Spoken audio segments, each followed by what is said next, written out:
東の神風西へと清えば遮る空なり Hey there, Rednecks, Preppies, Redneck Preppies. It's me, the Redneck Preppy. How you doing today? Great? Good. Today, in the latest episode of the A Short and Convoluted History series, we're going to take a look at Japan's Type I rifle, probably the least known of that country's Second World War small arms. As always, these episodes are meant to be a brief introduction to the subject matter, not an exhaustive exploration. Before we get into the history of the rifle, let's take a closer look at our subject.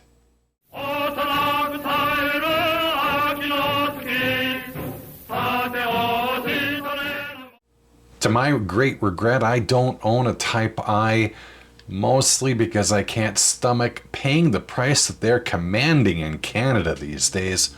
So we're going to have to rely on pictures for this section. The rifle is usually 50.6 inches or 1.285 meters in length. There are, though, some samples that are about an inch shorter. The rifle comes in at 8 pounds, 11 ounces, or 3.95 kilograms. The barrel is 31.4 inches or 79.7 centimeters long.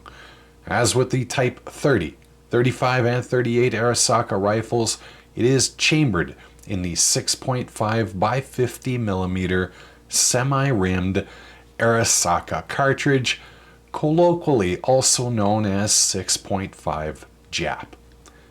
Starting at the business end of the Type I, we have ourselves an unprotected barleycorn sight. Just behind that is a bayonet attachment point, which takes the standard Type 30 Arisaka bayonet. And here is that bayonet with a total length of 20.2 inches and a blade that is 16 inches. It was originally designed for use with the Type 30 Arisaka rifle, but lived on for use with the Type 38 and Type 99 Arisaka rifles. Now, although it's missing on this rifle, and this is common with Type Is, the rifle was issued with a cleaning rod. Continuing our way back, we see the rifle's rear sight, which is adjustable out to an optimistic 2,400 yards. Similar to the Type 38 rifle, it also had a fixed battle sight. This is a Japanese rifle, so one would expect something to be present, namely a chrysanthemum mark, denoting the rifle being property of the Japanese emperor. I can assure you that they were not manufactured with one, and subsequently removed after the war, as was common with other Japanese rifles. These rifles never actually had one of these symbols, and I'll explain why later in the video. Continuing back, you can see, even if you can't see it in this picture, that the rifle has an internal Mauser-style box magazine. 5 rounds, just like its contemporary Type 38. It's easily removable for cleaning tasks thanks to a depressible catch in the trigger guard, similar to that found on the Type 38. Fans of a certain European nation are probably raising an eyebrow at this rifle's action. It's not an Arisaka action on a Japanese rifle? I'll explain that later as well. At any rate, a cock-on closing action with 2 locking lugs. Venturing back, we have our rear sling swivel and something rather familiar to Japanese rifles, a buttstock made of 2 separate pieces of wood. Now, this was done in Japan to conserve wood, since the country isn't exactly a giant forest. But it also had the added benefit of creating a fairly strong buttstock. However, that's not the explanation for this buttstock, that is, Japanese manufacture. Again, I'll explain why later. And there is your Type I rifle.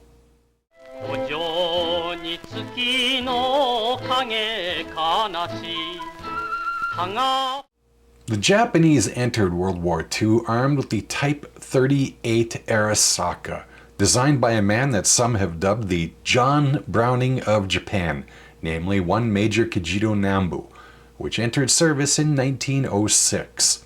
I did a whole video on the history of the Type 38 about a year ago, so I'm not going to go too deep in the weeds on this rifle. I'd suggest watching that video a watch if you're interested in its history. The rifle was generally well regarded by Japanese soldiers. While its 50.2 inch or 1.275 meter length wasn't particularly appreciated by the men, who were on average about 5'4", they did like its reliability and robustness. The 6.5mm cartridge was reasonably accurate, and the integrated dust cover aided in keeping the rifle running out in the field. But that cartridge. Accurate, but not particularly deadly, at least if you listen to some Japanese soldiers. Many swore that hits which should have killed Chinese soldiers outright instead merely wounded them. Now, contrary to what you may have heard, it's far more preferable to kill an enemy soldier than to wound them. Killing them tends to limit their ability to return to the battlefield at some later date. So the Type 38, over concerns that its 6.5mm cartridge was underpowered, would ultimately be supplanted by the Type 99 with its 7.7mm cartridge, though that rifle didn't appear in numbers until the early 1940s. That doesn't mean that the Type 38 disappeared from Japanese service. Far from it. Even after the replacement rifle arrived, you would often find the Type 38 still in use by troops in places like China. But the Type 99 arrives after our story begins, so it's still in the future. Amerika no Bakugeki, no We in the West like to date the start of World War II as September the 1st, 1939, when Germany launched its invasion of Poland. If you were to ask the Chinese, however, you might get 1931 as the kicking off point, when the Mukden incident on September the 18th gave the Japanese a pretext to invade Manchuria. Or perhaps they'll choose 1937 with the Marco Polo Bridge incident on July 7 of that year, which saw the Japanese launch a full-scale invasion of the entire country. Regardless of which year you're inclined to use, the Japanese were in the middle of a war in 1938, and the army needed every rifle that they could get their hands on. Of course, the army wasn't the only one that needed weapons, so did the Navy. As you've undoubtedly heard, there was fairly deep-seated hostility between the two service branches, and the Army wasn't inclined to provide needed arms to the Navy. So where was the Imperial Japanese Navy to turn if Japan's military arms production was being hoovered up by the Army? At this time, the Japanese, Germans, and Italians weren't signatories to the Tripartite Act. That would come in 1940, but they were all members of the Anti-Comintern Pact, starting in 1936 with Germany and Japan, and Italy the following year. As the name suggests, it was an agreement between the three countries to block any attempts at communist expansion, the Soviet Union in other words, and to provide mutual industrial aid. So with this pact in place, it's not surprising that the Japanese Navy looked to their ostensible allies to meet their weapon needs. Now at first, they looked to Germany and its Kar-98K and Czechoslovakia's VZ-24, both of them chambered in 8mm Mauser. Both fine rifles, but the Japanese apparently weren't satisfied with the best that German and Czechoslovak weapons designers could produce. So they went to Italy. Okay, I'm being unfair. Whatever you may think of Italy's Second World War misadventures, the country could produce quality firearms. Thanks to that anti-communist pact that the Italians joined in 1937, Japan decided to place an order from Mussolini's Italy for rifles to meet their ever-growing need. They placed an order for rifles from Fabbrica Armi Regio Esercito, Royal Arms Factory in English, also known as FARE, FAIR. The Japanese contract called for a rifle that had the same ballistic and handling characteristics as their in-service Type 38 rifle. The rifles were designed by the Italians to those specifications. There was a slight problem, however. FAIR didn't have the tooling necessary to produce Arisaka actions. Well, the Italians did have the tooling to produce another rifle, the Model 1891 Carcano, and it was already chambered in a 6.5mm cartridge. It didn't take a great deal of work to produce a Carcano action that was chambered in 6.5mm Jap instead of 6.5mm Carcano. As you saw from the close-up section, the rest of the rifle is fairly similar to a Type 38 rifle, even down to that split buttstock. Japan used that two-piece buttstock, as I mentioned earlier, because saving every bit of wood was a necessity. But that wasn't the case in Italy. I suspect the Italians did it just to ape the Type 38, and that the split buttstock was actually stronger due to how it was assembled. I've heard that some of the buttstocks were shortened so that the typically shorter Japanese soldier could use it more comfortably, which explains some examples which are an inch shorter. But then again, I've also read that these differences are explained by natural variations in manufacture. At any rate, this new rifle was dubbed the Type I standing for Italian. In the interests of completeness, I should say that while FAIR took the order, they subcontracted several other manufacturers, including Beretta, to produce most of the rifles, and FAIR's Terni plant churned out most of the barrels. The Type I and Model 1891 Carcano do share a lot of parts, notably the receiver, bolt, extractor, ejector, trigger, among others. That said, the bolt isn't interchangeable between the two rifles due to where the extractor was positioned on the Type I. The rifles were produced in batches and then first inspected by Italian ordnance officials before then being inspected by their Japanese counterparts, and then finally shipped to Japan. As we noted earlier, these rifles were only marked with the following: accepted marks, a serial number, and year of manufacture, generally 1938 or 1939. But why no chrysanthemum? Well, according to Fred Honeycutt Jr.'s Military Rifles of Japan, there were some rather large distinctions between Navy and Army procurement. Honeycutt argues that the Japanese Navy had to find alternate sources for rifles and didn't follow the same marking conventions as their Navy. There are those who argue that Imperial chrysanthemum crests were only applied to weapons that were the property of the Imperial Japanese Army, although here is a lovely picture of an Imperial Japanese Navy ship that is sporting that crest. That said, it appears that the naval rifles often lacked the mum, which I suppose explains why these foreign-produced rifles never had them.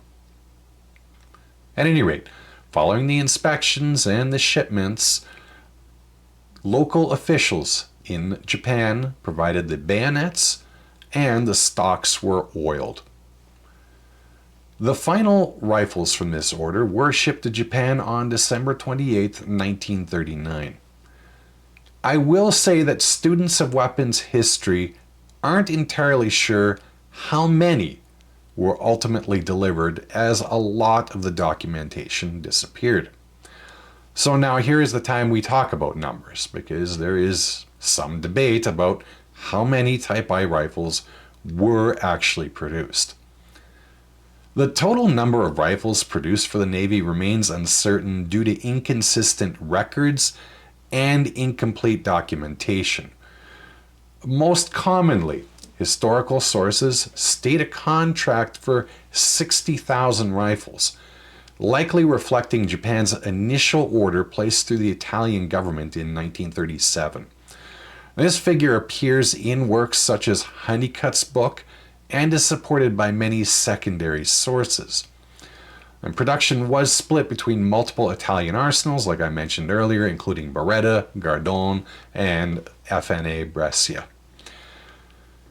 That said, there is a significant body of evidence that suggests that far more than 60,000 rifles may have actually been produced, possibly up to 120,000 or more. Serial number surveys indicate letter prefixes ranging from A to L, possibly even reaching N, implying production of 10,000 rifles per letter, and thus a much larger total. Some sources, which include Forgotten Weapons and Small Arms Review, point to output estimates by factory. Gardone alone potentially produced 50 to 70,000 rifles, which, when combined, push the plausible total well above the initial contract figure. This discrepancy likely stems from poor wartime record keeping, lost documentation, or post-contract production increases that may have not been formally recorded.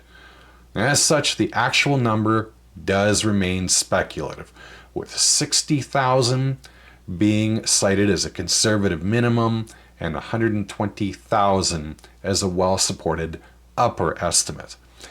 I'm personally inclined to go with the larger number. Regardless of how many were produced, the Type I appears to have seen service in several Pacific battlegrounds, including the Philippines, Okinawa, Burma, and Palau, by naval landing parties, but experts write it didn't see much actual frontline service, with most rifles, at least the ones that made it into service, seeing garrison or training duty. They also did see some limited action with rear echelon troops in China. So how did the rifle perform, assuming it actually did hit the battlefield? Well, I've read accounts that many consider the Type I to be more accurate than the Type 38, and arguably the best Carcano variant ever produced. But I've also read accounts that the rifles had issues with things like bolt handles breaking off, which resulted in many rifles ending up in warehouses never issued. And I've also come across accounts that some of the rifles were never even finished by the Japanese, lacking slings and bayonets and oiled stocks, and were found unissued and still in their original shipping crates by Americans after World War II.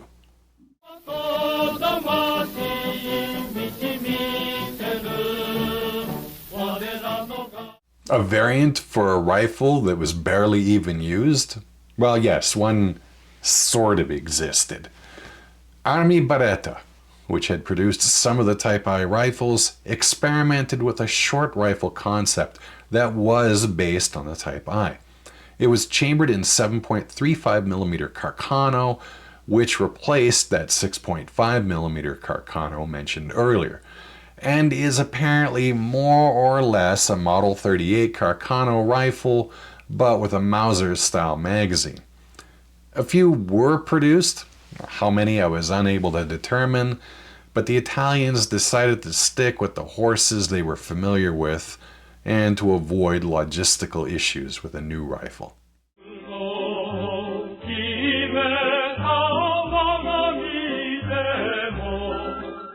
The Japanese themselves barely made use of the Type I, so you might be surprised to learn that there were in fact other users of this rifle.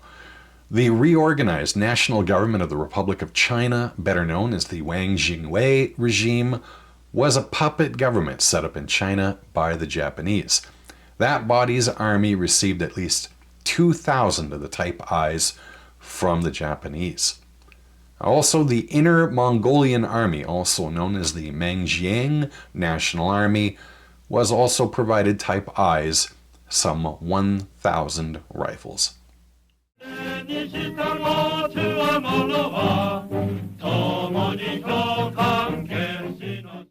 The Type I rifle occupies a curious and largely overlooked niche in military firearms history. Designed to meet the Imperial Japanese Navy's rifle shortage in the late 1930s, it was a hybrid of Italian Carcano design and Japanese Type 38 specifications. Despite being chambered in the 6.5 by 50 millimeter cartridge and visually resembling other Arisakas, the Type I used a modified Carcano action and lacked hallmark Japanese features such as the chrysanthemum crest and dust cover. This departure from standard Army rifle production underscores the rift between Japanese Army and Navy procurement and the Navy's reliance on foreign suppliers to fill its logistical gaps. Though functional and reportedly accurate, the Type I saw limited frontline use, with most examples believed to have been issued to naval garrisons, training units, or held in reserve. In terms of legacy, the Type I is more of a historical curiosity than a celebrated military weapon. It saw no significant post-war influence on small arms development, nor did it play a major role in combat, especially compared to its contemporaries like the Type 38 or Type 99. Its unusual origin, Italian manufacturer for Japanese use, combined with relatively low numbers and a lack of distinctive markings, has made it an underappreciated artifact among collectors. While not particularly rare, the Type I is often overlooked in favor of more iconic rifles of World War II. Nonetheless, I think it offers a tangible reflection of Axis cooperation and the logistical improvisations forced by Japan's fragmented military procurement system. At any rate, I hope you found today's video to be vaguely interesting and mildly informative. As always, I hope you have yourself a great day. Tenyo Haika Banzai.